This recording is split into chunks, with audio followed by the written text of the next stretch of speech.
अगला वीडियो हम लोग वहीं से शुरू करते हैं जहां से हम लोग छोड़े थे। हम लोग पृष्ठीय क्षेत्रफल आयतन में पढ़ रहे थे कि कोई ठोस उतना ही स्थान घेरता है या उतना ही जल खाली करता है जितना उसका आयतन होता है। कोई भी ठोस उतना ही स्थान घेरेगा जितना उसका आयतन होगा। अब उस ठोस में यदि कहीं बेलन हो तो जो बेलन का आयतन होता है वही वह अपना जल निकालेगा। अगर उस बेलन के ऊपर हम शंकु रख दें तो जितना बेलन का आयतन और जितना शंकु का आयतन दोनों का जोड़ के जितना आयतन पूरेगा वह ही हमारा जल विस्थापित करेगा। अगला सवाल इसी थ्योरी पर आधारित है कि एक ठोस में ऊंचाई 120 सेंटीमीटर और त्रिज्या 60 सेंटीमीटर वाला एक शंकु है, यानी कि एक शंकु है। देखिए इसको गौर से, जो लोग इसको नहीं समझिएगा वह इससे पहले का वीडियो देखिएगा तो ज्यादा क्लियर होगा, और स्टार्टिंग से देखिएगा तो पूरा थ्योरी हम आपको पढ़ाए हैं कि एक ठोस में ऊंचाई 120 सेंटीमीटर और त्रिज्या 60 सेंटीमीटर वाला एक शंकु है। इसकी यह ऊंचाई और यह त्रिज्या है, यह ऊंचाई है जो कि 120 सेंटीमीटर है और यह त्रिज्या है जो कि 60 सेंटीमीटर है। ठीक है, ऊंचाई और त्रिज्या है। जो 60 सेंटीमीटर त्रिज्या वाले एक अर्धगोलाकार पर आरोपित है। अध्यारोपित, आरोपित मतलब इस शंकु को उठाकर हमने एक अर्धगोले के ऊपर रखा है, यानी यह इस तरह से ठोस दिख रहा है। दिखा? यह ठोस, इसकी त्रिज्या भी 60 सेंटीमीटर है, तो इस टोटल त्रिज्या इसकी यहां से लेके यहां भी यह r बराबर 60 सेंटीमीटर ही होगा। तो जो शंकु की त्रिज्या और जो अर्धगोले की त्रिज्या है दोनों समान है, हाँ कि नहीं? है, समान है। तो बताइए इस ठोस का क्या आयतन होगा? इस ठोस का आयतन कितना होगा? तो जितना सर शंकु का आयतन होगा और जितना अर्धगोला का आयतन होगा दोनों को जोड़ देंगे तो जो आयतन होगा वही हमारा इस ठोस का आयतन होगा। और जब इस ठोस का आयतन निकाल लिए हम, इस ठोस का आयतन निकाल लिए तो आगे क्या करने बोलता है? बोलता है इस ठोस को बढ़िया से चिपका दिए हैं, इसको उठाइए, उठाइए और कहाँ रखिए? एक बेलन में। कैसा बेलन? ऐसा बेलन है।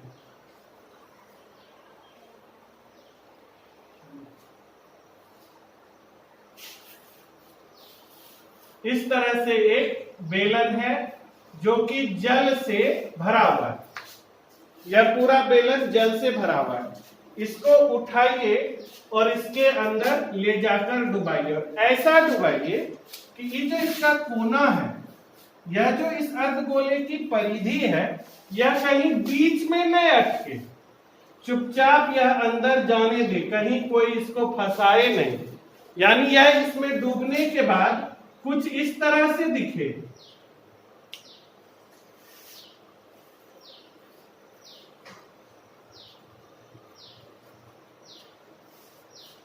इस तरह से यह दिखे। कोई दिक्कत? अब बताइए, इसमें पानी था भरा हुआ पहले से, जब आप इसको उठाकर इसमें डालिएगा तो क्या होगा? पानी बाहर निकलेगा। पानी बाहर निकलेगा। जब पानी बाहर निकलेगा तो कितना पानी बाहर निकलेगा? जितना किसका आयतन? बेलन का आयतन नहीं, जितना ठोस का आयतन। जितना ठोस का आयतन होगा उतना पानी यह बाहर निकालेगा। उतना पानी बाहर निकाला तो बचा कितना? इसमें पानी कितना बचा? सब खत्म हो जाएगा कि कुछ पानी बचेगा? इस जगह पे पानी बचेगा नहीं, इस जगह पे पानी बचेगा नहीं। कितना पानी बचा? तो सर जितना बेलन में पहले से पानी था उस पानी में इसके आयतन को घटा देंगे तो हमारा बचा हुआ पानी का आयतन निकलेगा। यही सिंपल थ्योरी है।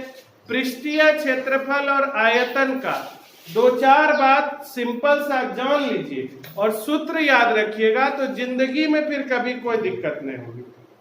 एक कि कोई भी ठोस अपने आयतन के बराबर द्रव को विस्थापित करता है, जितना उसका आयतन होता है उतना ही वह पानी निकालता है। कोई ठोस जब पिघलता है, इस पूरे चीज को पिघला सकते हैं। अगर यह धातु का है मेरा, तो हम इस पूरे ठोस को पिघलाकर बिल्कुल द्रव बना सकते हैं। तो द्रव को जब छोड़ देंगे तो हो सकता है वह इस पूरे स्टेज पर पसर जाए। इसको रखे थे तो एक जगह रखा हुआ था, लेकिन इसी को पिघलाए तो यह पूरे स्टेज पर फैल सकता है। बदलेगा क्या नहीं, तो इसका आयतन। वह जो द्रव फैला उसको फिर समेट के रखिएगा, तो जितना इसका आयतन था उतना ही उसका भी आयतन होगा, लेकिन क्षेत्रफल बदल सकता है। हो सकता है कि क्षेत्रफल बढ़ जाए या हो सकता है कि क्षेत्रफल घट जाए, दो में से कोई बात हो सकती है। चलिए फिलहाल इसको कहां रखा जाए, तो यदि बेलन की त्रिज्या 60 सेंटीमीटर और ऊंचाई 180 सेंटीमीटर, देखिए ये ऊंचाई 120 और यह ऊंचाई 60, 180, यानी इसका कहने का मतलब हुआ जितना ऊंचा यह है उतना ही ऊंचा बेलन भी है। तो इसके बाहर अगर हम यह बेलन बनाए,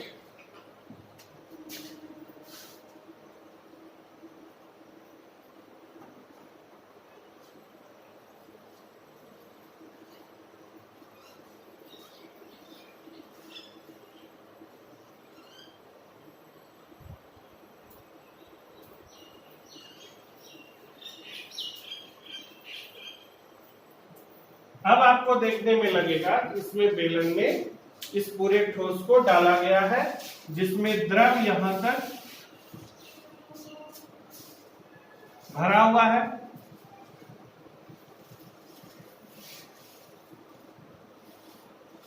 क्या क्या दिया हुआ है इस चीज को देखते हैं। ये बेलन की ऊंचाई सर दी गई है h बराबर 180 सेंटीमीटर, यह बेलन की त्रिज्या दी गई है r बराबर 60 सेंटीमीटर। आप इस बात को गौर से देखिए और समझिए कि यहां भी r है, यह भी r है और यह भी r है। चूंकि तीनों का मान 60 सेंटीमीटर ही है, इसलिए हमने तीनों को छोटी r से ही, स्मॉल r से ही दिखाया है। अगर कभी होता प्रश्न में कि इस बेलन की त्रिज्या 160 सेंटीमीटर है, तो यहां पर त्रिज्या का संकेत बदल देते, लेकिन चूंकि त्रिज्याएं तीनों ही आकृति में एक समान है, इसलिए हमने तीनों त्रिज्या को एक ही संकेत माना है। तो इसके हल में जो लिखेंगे वह यह होगा कि शंकु की त्रिज्या बराबर है सर अर्धगोले की त्रिज्या और यह बराबर है बेलन की त्रिज्या के, जो कि r है, स्मॉल r बराबर 60 सेंटीमीटर। कोई दिक्कत? ये 60 सेंटीमीटर है। अब बेलन की ऊंचाई खुद देखिए, जो शंकु की ऊंचाई है और जो बेलन की ऊंचाई है क्या एक समान है? नहीं, एक समान नहीं है। जो शंकु की ऊंचाई है वह 120 सेंटीमीटर है, जो बेलन की ऊंचाई है वह 180 सेंटीमीटर, इसलिए हमने दोनों का संकेत अलग अलग रखा। तो बेलन की ऊंचाई बड़ी h बराबर 180 सेंटीमीटर और शंकु की ऊंचाई छोटी h बराबर 120 सेंटीमीटर। किसी को तकलीफ इतना दूर तक में नहीं ना? आगे चलते हैं। हमको क्या पूछा है? हमसे पूछा है कि बेलन में बचे पानी का आयतन ज्ञात करें। इस बेलन में कितना पानी बचा? तो बेलन में पहले कुछ पानी होगा जिसको इस ठोस ने हटाया। तो अगर हम डायरेक्ट ऐसा लिखें तो आपको समझ में आना चाहिए कि बेलन में बचे जल का आयतन बराबर बेलन का आयतन घटाओ ठोस का आयतन। कोई दिक्कत? इस बेलन का आयतन कुछ होगा, उसमें ठोस का आयतन माइनस कर देंगे तो जो जल बचा हुआ है उसका आयतन निकलेगा। तो बेलन का आयतन क्या हुआ? बेलन का आयतन हुआ पाई आर स्क्वायर, बड़की एच लिखेंगे छोटकी एच? बड़की एच लिखेंगे, काहे? क्योंकि बेलन की ऊंचाई बड़की H, pi R square H minus ठोस का आयतन क्या होगा? ठोस का आयतन होगा शंकु का आयतन प्लस अर्धगोले का आयतन, यानी 1/3 pi R square H plus 2/3 pi R cube. अब इसको आप हल कर सकते हैं सबका मान रख के। और अच्छा से हल करने के लिए आप चाहिए तो pi R square pi R square pi R square common ले सकते हैं। आप इसको पाई आर स्क्वायर कॉमन ले लिए तो यहां बचा h माइनस, यहां से पाई आर स्क्वायर निकला है 1/3 गुना h प्लस 2/3 गुना पाई आर स्क्वायर निकला है, यहां क्यूब है तो एगो आर बचा हुआ है। इसको आप मैथमेटिकल रूप से आप सॉल्व कर सकते हैं, लेकिन जहां तक बात है अपना पुराना डायलॉग है कि सर ट्यूशन फी लिए हैं तो सॉल्व आप ही कीजिए। तो लीजिए सॉल्व करते हैं। पाई का मान कितना? 22/7। आर स्क्वायर का मान कितना? 60 का स्क्वायर इंटू बड़ी एच का मान कितना? 180 माइनस 1/3 गुना h, 1/3 गुना h, छोटी h का मान कितना? 120 प्लस 2/3 इंटू 60, इतना सेंटीमीटर क्यूब हो गया, 20 हो गया, ये 40 हो गया। किसी को तकलीफ नहीं होना चाहिए। 22/7 गुना 60 का स्क्वायर इंटू 180 माइनस 40 गुना 1 40 प्लस 20 दूनी 40, यानी 22/7 गुना 60 का square into 180 minus 80 centimetre cube, centimetre cube. 22/7 गुना 60 गुना 60 गुना 100 सेंटीमीटर क्यूब। अब इसका मान निकल सकता है कि नहीं निकल सकता? तो ये क्या निकला? इस बेलन में बचे जल का आयतन। इसको निकाल के आप सॉल्व कीजिए तो आपके माथे का एक्सरसाइज भी होगा, बहुत दिन से बंद होगा अगर तो, और वीडियो लगातार देख रहे हैं तो चालू होगा। उतारिए इसे।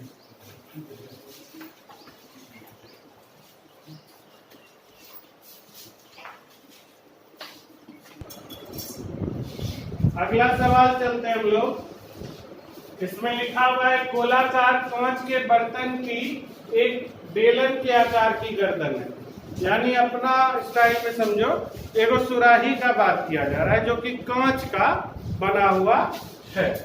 यह इस तरह से एक गोलाकार कांच का बर्तन था, इसकी बेलन के आकार की ये गर्दन है, बेलन के आकार की ये गर्दन है। अगर इसको नहीं मिलाएं तो ज्यादा अच्छा दिखेगा। इस गोलाकार भाग का व्यास कितना है? 8.5 सेंटीमीटर। इसका व्यास 8.5 सेंटीमीटर है। इस बेलनाकार भाग की ऊंचाई कितनी है? बेलनाकार भाग की लंबाई 8 सेंटीमीटर और व्यास 2 सेंटीमीटर है। ये 8 सेंटीमीटर है और ये व्यास कितना है? 2 सेंटीमीटर। तो इसमें कितना पानी आएगा? कितना पानी आएगा? सबसे पहले तो इतना पानी आएगा जितना ये गोलाकार भाग अपने अंदर रख सकेगा, फिर बेलन में धीरे धीरे चढ़ेगा। पाइप लगा दिए तो इसका जितना आयतन होगा और इस बेलन का जितना आयतन होगा, दोनों मिलाकर जो आयतन होगा वही इस जो है तो कि गोलाकार कांच के बर्तन का आयतन होगा। तो यहां सबसे पहले लिखेंगे कि मुझे क्या क्या दिया गया है। प्रश्न से दिया गया है गोलाकार भाग का व्यास दिया गया है सर 8.5 सेंटीमीटर। तो इसकी त्रिज्या यानी कि ये त्रिज्या अलग होगी, तो अगर इसको बड़ी आर मान ले 8.5/2 सेंटीमीटर हो गया। कोई दिक्कत? बेलनाकार भाग का व्यास 2 सेंटीमीटर। तो इसकी जो त्रिज्या है छोटकी आर यह कितनी होगी? 2/2 बराबर 1 सेंटीमीटर। यह कॉन्सेप्ट जानते हैं कि नहीं जानते? 9th क्लास से पढ़ा रहे हैं कि आखिर व्यास का आधा होती है त्रिज्या, इसलिए हम 2 से भाग देते हैं। बहुत लोगों के मन में यह क्वेश्चन उठता होगा कि व्यास है, त्रिज्या हम सब 2 से क्यों भागे? क्योंकि व्यास का आधा त्रिज्या कहलाती है, इसलिए हम आधे से भाग दे देते हैं। 1 सेंटीमीटर हो गया। बेलनाकार भाग की लंबाई यानी कि h यह दी गई है 8 सेंटीमीटर। तो बर्तन का आयतन कितना होगा सर? बेलन का जितना आयतन होगा, बेलन का आयतन प्लस गोला का आयतन। यह गोलाकार भाग, मेरा पेट गोल है, इसमें कितना सामान रखेगा? जैसा गोला का आयतन होता है, अब कोई धातु का गोला रहे, कांच का गोला रहे, कि लोहा गोला रहे, कि लकड़ी का गोला रहे, उसका आयतन कितना होता है? 4/3 पाई आर क्यूब। बेलन का आयतन कितना होता है? Pi R square H. तो इस बेलन का आयतन हम लिखेंगे pi R square H plus 4/3 pi R cube. लिखेंगे कि नहीं लिखेंगे? अब देखो यहाँ पर क्या आर स्क्वायर कॉमन ले सकते हैं? देखने से भी लगता है कि आर अलग है, कि आर अलग है। दोनों जगह से क्या कॉमन ज्यादा से ज्यादा निकल सकता है? पाई। पाई अगर कॉमन लिए तो क्या बचेगा? यहाँ बचेगा R square H plus 4/3 R cube. कोई दिक्कत नहीं ना? इसको हल करेंगे ना? कैसे हल करेंगे? इसको हल करेंगे। पाई का मान सर बोला है 3.14 रखने के लिए 3.14 इंटू छोटी आर स्क्वायर। छोटी आर कितना है? 1 का स्क्वायर इंटू एच यानी कि 8 प्लस 4/3 गुना आर क्यूब। बड़ी आर कितना है? 8.5/2 गुना 8.5/2 गुना 8.5/2। किसी को दिक्कत नहीं होना चाहिए। क्यूब मतलब 3 बार गुना कि 3 से गुना? 3 बार गुना कि 3 से गुना? 3 बार गुना। तो ठीक है, 2 दूनी 4, 2 2 कट गए, प्रस्ताव निपट गए। अब इसको आप गुना भाग कर लीजिए और हमको बताइए कि आपका गुना भाग अभी तक मजबूत है कि नहीं मजबूत है। बताइए तो हमको इसका कितना आंसर निकला, बताइए।